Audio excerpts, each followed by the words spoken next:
Ok, aquí tenemos en primera instancia una vista anterior. En una vista anterior, ¿qué puntos vamos a marcar para poder valorar la postura y así apreciar lo que son las asimetrías que se van a encontrar en esta vista? Tenemos primero, se marca lo que es la punta de la nariz, seguido de lo que es el mentón, una línea media, ¿ok? Se marcan los lóbulos de la oreja, estos tienen que ser justo en el punto más distal de lo que es el lóbulo de la oreja, ¿ok? Tenemos a lo que es el acromion, pero porción más anterior, ¿ok? También se marca lo que es la escrotadora yugular, que es esta marquita que podemos ver aquí. Es esta. Se marca también lo que es la línea alba. En el paciente también se tiene que marcar lo que es la apófisis xifoides o el apéndice de la apófisis xifoides, que es la porción más distal, ¿ok? Y a partir de ahí o a raíz de ahí marcamos lo que es la línea alba, hacia donde está el ombligo. En esta vista, ¿qué es lo que también vamos a marcar? Las espinas anterosuperiores de lo que es la cresta ilíaca. También en esta vista tenemos a lo que son las rótulas, las dos rótulas marcadas. ¿Ok? Todo esto en una vista anterior. Ahora bien, para la valoración vamos a hacer lo siguiente. Para iniciar con la valoración en la vista anterior vamos a hacer uso de la plomada. La plomada, ¿cómo se agarra? Bueno, simplemente tenemos que suspenderla como tal en el aire, de tal modo que pues en ningún momento toque el suelo. ¿Eso por qué? Porque si llegara a tocar el suelo, la línea que se forma se llegaría a desalinear y nos daría datos erróneos sobre lo que es la valoración de la postura en vista anterior. Entonces, ¿qué podemos observar cuando ponemos la plomada y que ésta atraviese los puntos que ya marcamos? Bueno, podemos observar o tenemos que tomar en cuenta los lóbulos en primera instancia. ¿Por qué? Porque en esta vista podemos ver que el lóbulo derecho se dirige a la izquierda, así como también el lóbulo derecho tiende a subir. Entonces, ¿qué podemos considerar a raíz de esta primera valoración? Que hay una rotación hacia la izquierda por parte del lóbulo derecho y una inclinación hacia la izquierda también por lo que es el lóbulo derecho. ¿Esto cómo podemos observarlo en la plomada? Bueno, simplemente porque el lado derecho tiende a estar más próximo a lo que es básicamente la línea media de lo que es la plomada, mientras que el lado izquierdo tiende a quedar por detrás. Siguiendo con la valoración de lo que es la vista anterior, vamos a volver a posicionar nuestra línea de la plomada sobre los puntos que ya marcamos. En este caso, en esta vista tenemos al escotador yugular y a la línea alba, en donde en primera instancia no notamos alteraciones. Ahora bien, si nos pasamos al lado de hombros, al lado del ángulo de talle y lo que es la porción de la vista anterior de las crestas ilíacas anterosuperiores, podemos observar evidentes alteraciones. Ahorita les voy a ir explicando cada una de ellas o las que observamos en primera instancia al posicionar la línea de la plomada. Bueno, en cuanto a hombros, notamos una asimetría en cuanto a quién está más abajo. Entonces, en la valoración podemos observar que quien está más abajo es el lado derecho. ¿Ok? Si posicionamos los dedos de esta manera, este tiende a irse hacia abajo y este sube. Sin embargo, vamos a decir, o en nuestra hoja de apuntes vamos a poner que quien está más abajo es el derecho. Ahora bien, en cuanto al ángulo de talle, vamos a determinar cuál de estos está más aumentado, es decir, cuál tiene más ángulo. ¿Cuáles son los ángulos de talle? Bueno, básicamente, estos como que hundimientos que se observan en la porción lateral de lo que es el abdomen. En nuestra hoja de anotaciones vamos a poner quién está más aumentado. En este caso, si tomamos en cuenta que el hombro derecho está más abajo en relación con el hombro izquierdo, vamos a determinar, en este caso también por observación, que el ángulo de talle que está más aumentado es el derecho. ¿Esto por qué? Porque comúnmente el ángulo de talle se aprecia mejor en una vista posterior. Sin embargo, vamos a considerar que el lado derecho, tomando en cuenta que el hombro derecho, está más abajo, vamos a considerar que el ángulo de talle más aumentado está del lado derecho. Ahora bien, si nos pasamos a lo que son crestas ilíacas anterosuperiores, si volvemos a posicionar lo que es la línea de la plomada, ok, ahí está, podemos observar una evidente alteración en donde el lado derecho se queda por detrás de lo que es la línea de la plomada, mientras que el lado izquierdo tiende a estar más próximo a lo que es la línea media de la plomada. ¿Esto qué nos quiere decir? Que pues básicamente el lado izquierdo está rotando hacia lo que es el lado derecho, por lo que podemos considerar una rotación de la pelvis, o en este caso también de las crestas ilíacas anterosuperiores. Ahora bien, si nos vamos a lo que es la altura de las crestas, de las espinas ilíacas anterosuperiores, vamos a determinar quién está más abajo utilizando una regla. ¿Qué vamos a hacer con la regla? Básicamente es pegarla a lo que es las líneas marcadas que realizamos en el paciente y podemos ver que el lado que está o que queda por debajo es el lado derecho, mientras que el lado izquierdo de lo que son las espinas ilíacas anterosuperiores queda por arriba. Entonces, en cuanto a la altura, vamos a determinar que la altura de la cresta ilíaca anterosuperior derecha está por debajo, mientras que la izquierda tiende a subir. ¿Ok? En este caso vamos a considerar que la pelvis está basculada. ¿Hacia qué lado? Bueno, pues básicamente estará basculada hacia el lado derecho, ¿ok? Que tiende a irse hacia acá, así. Ahora bien, si nos vamos a lo que es la parte más distal de miembro inferior, que en este caso vamos a encontrarlas aquí marcados, que son las rótulas, también vamos a observar evidentes alteraciones, en donde ¿qué vamos a encontrar? ¿O qué es lo que vamos a observar? Las alturas de lo que son nuestras rótulas. Tenemos que hacer lo mismo, posicionarla de este modo. ¿Y qué observamos? Bueno, vamos a observar que básicamente que quien queda más arriba en relación con quien queda más abajo es el lado izquierdo, queda más por debajo, mientras que el lado derecho tiende a irse más hacia arriba. Sin embargo, también debemos considerar que el hecho de que la rótula izquierda esté más por debajo es porque podemos observar que tiende a desviarse hacia la línea media de lo que es esa rodilla, es decir, que tiende a irse hacia adentro la rótula. Entonces, podemos considerar que la desviación de la rótula hacia la parte interna de lo que es la rodilla puede hacer que básicamente esté más por debajo en consideración o en relación con lo que es la rótula del lado derecho. Para la vista posterior tenemos que tomar en cuenta que la molestación inicia en el occipucio del hueso occipital. Sin embargo, como tenemos cabello en esta zona, pues no podemos marcarlo e iniciar la valoración desde ahí, por lo que empieza desde hombros, columna, escápula, crestas ilíacas posterosuperiores, hueco popliteo y los tendones como tal de lo que son básicamente los gastrocnemios, ¿ok? Entonces, posicionamos la plomada de tal modo que quede sobre los puntos que marcamos y iniciamos con lo que es la valoración de la postura, en donde en primera instancia podemos observar, una vez puesta la plomada, que del lado derecho tenemos una simetría de hombros, es decir, que el lado derecho tiende a irse hacia abajo, está más abajo en relación con lo que es el izquierdo. Ahora bien, si pasamos a lo que es escápulas, tenemos que, si pintamos o posicionamos lo que es una línea, o trazamos una línea con lo que es una regla, podemos ver que quien está más arriba es el derecho, el ángulo inferior de la escápula derecha está más hacia arriba, mientras que el ángulo inferior de la escápula izquierda está más hacia abajo.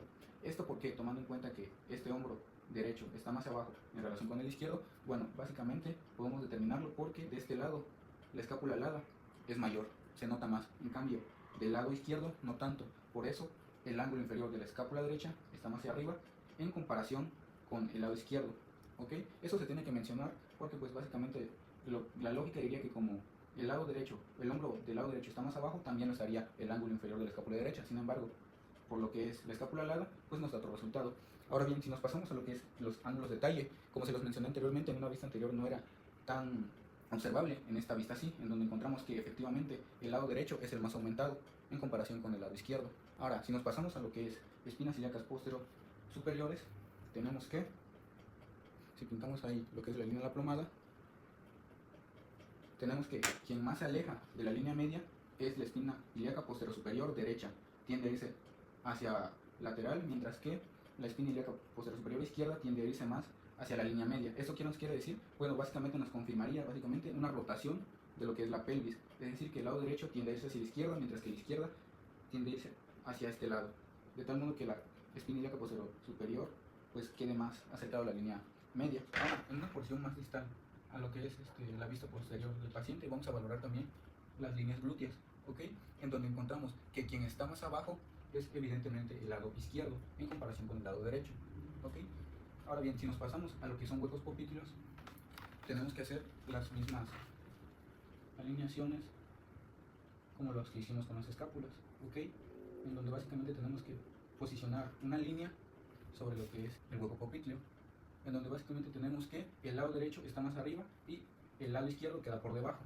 Ahora, si nos pasamos a lo que son los tendones de Aquiles, podemos observar que inician de acá y se van hacia afuera, del mismo modo con el derecho. ¿Eso qué nos quiere decir? Que pues básicamente los tendones están en valgo y también los tobillos pues van a presentar pues una postura en valgo. Eso quiere decir que pues básicamente el ángulo externo estará apuntando hacia lo que es una línea media, ¿ok? Y eso es lo que encontramos en una vista posterior en lo que es nuestro paciente. Ok, tomando en cuenta la valoración anterior y posterior que acabamos de hacer, vamos a considerar que nuestro paciente tiene una escoliosis. ¿Eso por qué lo decimos? Bueno, básicamente porque hay un ángulo de talle del lado derecho aumentado y un hombro derecho más abajo respecto al izquierdo, así también como que una basculación de lo que son las crestas ilíacas posteriores superiores. Entonces, ¿qué es lo que vamos a realizar ahora? Ahora una prueba de Adams, en donde el paciente simplemente tiene que, con los dedos del pie, de las manos, alcanzar lo que es el suelo. ¿Puedes realizarlo, por favor? Y regresa. Ok, como con la cámara no es apreciable cuando el paciente baja, no podemos ver así desde la cámara lo que es básicamente cómo baja nuestro paciente, por lo que les estaré poniendo otro video aquí para que pueda apreciarse lo que es las curvaturas que se forman al momento que nuestro paciente realiza la prueba. Seguimos con la valoración postural. En este caso tenemos una vista lateral izquierda, en donde rápidamente podemos observar que en nuestro paciente existen las siguientes alteraciones.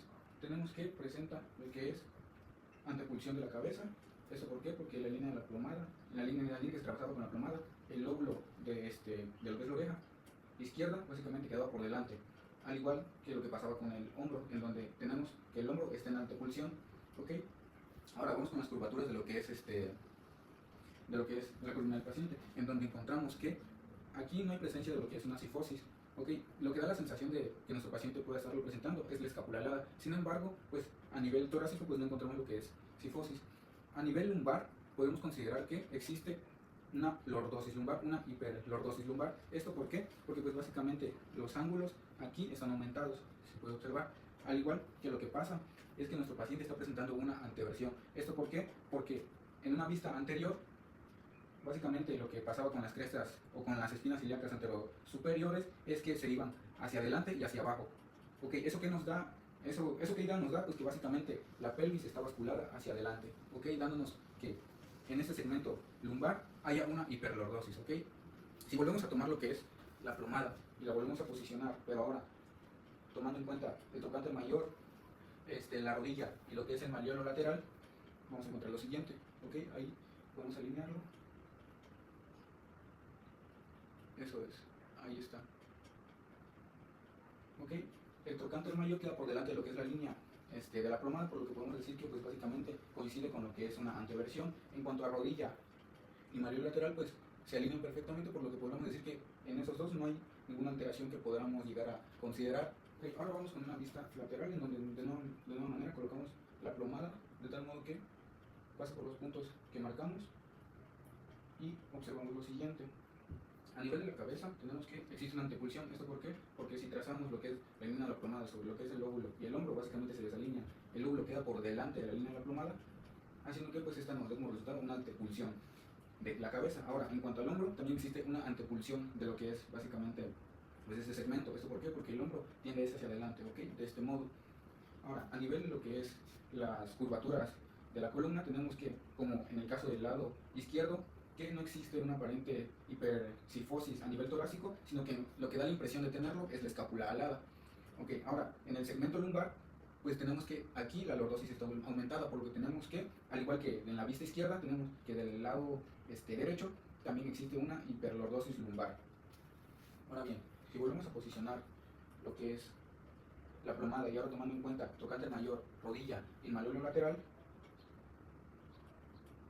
ahí tratamos de alinearlo, pues no hay aparentes alteraciones que podemos seguir, ya que de este lado básicamente pues los segmentos están alineados, es decir, trocánter se alinea con lo que es la rodilla y la rodilla se alinea con lo que es básicamente el malleolo lateral. Bueno, tomando en cuenta todas las alteraciones que encontramos en la vista anterior, principalmente nos vamos a enfocar en tres. Una, primero, el hombro más bajo, que fue el derecho, así como el ángulo de talle, que el más aumentado de igual forma fue el derecho. Y algo a tomar en cuenta en la vista anterior fueron los tobillos en valgo, que esto básicamente nos da como que una premisa de lo que vamos a ir encontrando en, pues básicamente las valoraciones de la vista posterior. Entonces, ¿qué es lo que concluyo yo en la vista anterior, tomando en cuenta el lado derecho, que es el más afectado, es quien se encuentra, pues básicamente más alterado? Bueno, que estamos ante una posible escoliosis. ¿En qué forma y en qué zonas? Bueno, eso lo vamos a determinar un poquito más adelante, haciendo las pruebas de Adams y observando la vista posterior. Como veníamos mencionando en la valoración de la vista anterior, el lado más asimétrico o con mayor alteraciones fue el lado derecho. Ahora, en esta vista posterior podemos observar los mismos resultados que tuvimos en la vista anterior los vamos a tener en la vista posterior, simplemente que añadiendo una que otra alteración, en donde primero vamos a observar que el lado derecho fue el que estaba más abajo respecto al izquierdo, así como que el ángulo de talle derecho fue el más aumentado respecto al izquierdo, ¿ok? ¿Esto qué nos da a entender? Pues básicamente que estamos ante la presencia de una cifosis en forma de C a nivel de lo que es a nivel torácico. ¿Okay? Sin embargo, nos falta hacer las pruebas de Adams para irlo valorando. Ok, rápidamente nos dirigimos a los ángulos inferiores de la escápula derecha y de la escápula izquierda, en donde encontramos que la escápula derecha está alada, o es más evidente que existe una escápula alada del lado derecho. ¿Esto qué nos da como resultado? Que el ángulo inferior de la escápula derecha esté más arriba respecto a la izquierda. ¿Okay? Esto para explicar el por qué, si el hombro derecho está abajo, el ángulo inferior de la escápula derecha está arriba. Ahora, si nos vamos a lo que es las espinas ilíacas posteriores superiores, encontramos que del mismo modo la espina ilíaca posterior-superior derecha está más arriba respecto a la izquierda. Okay, eso nos va formando una idea de qué tipo de escoliosis presenta nuestro paciente. Ahora bien, si nos dirigimos más hacia abajo, hacia donde están los tobillos, encontramos un valgo excesivo en lo que es la pierna o el tobillo izquierdo. Okay, esto que nos va a dar como resultado un acortamiento tibial, okay, de ese mismo lado, de ese mismo segmento, haciendo que las razones por las cuales la espina ilíaca posterior superior izquierda está más abajo es porque del mismo lado hay un acortamiento tibial. ¿Y qué es lo que va a provocar esta basculación en nuestro paciente? Que pues básicamente se forme una escoliosis, primero en la zona lumbar en forma de C con concavidad del lado derecho. Ahora bien, ¿qué es lo que va a pasar en la porción más superior, en donde podemos ver un ángulo de talle aumentado del lado derecho y el hombro derecho más abajo? Pues que esa concavidad está del lado izquierdo, es decir, que la escoliosis de nuestro paciente toma esta forma. ¿Ok? Podríamos decir que es una escoliosis en forma de S. Aquí en la pantalla les voy a poner una imagen de cuál es la escoliosis que yo considero que se está formando. Ahora bien, en vista lateral, ¿qué encontramos? Bueno, encontramos la antepulsión de la cabeza, la antepulsión de los hombros, así como también, pues básicamente las escápulas aladas que ya habíamos comentado previamente. Ok, si bien nuestro paciente no presenta cifosis o hipercifosis a nivel torácico, lo que da la impresión de que sí lo presenta son sus escápulas aladas. Sin embargo, en cuanto a las curvaturas normales de lo que son en vista lateral, y hipercifosis, pues no presenta. Ahora, si nos bajamos un poquito más a lo que es la zona lumbar, en donde encontramos a la lordosis, podemos ver que hay hiperlordosis. Está aumentada, sí. ¿Y esto a qué se debe? Bueno, a que básicamente también existe una anteversión de lo que es la pelvis. ¿Ok?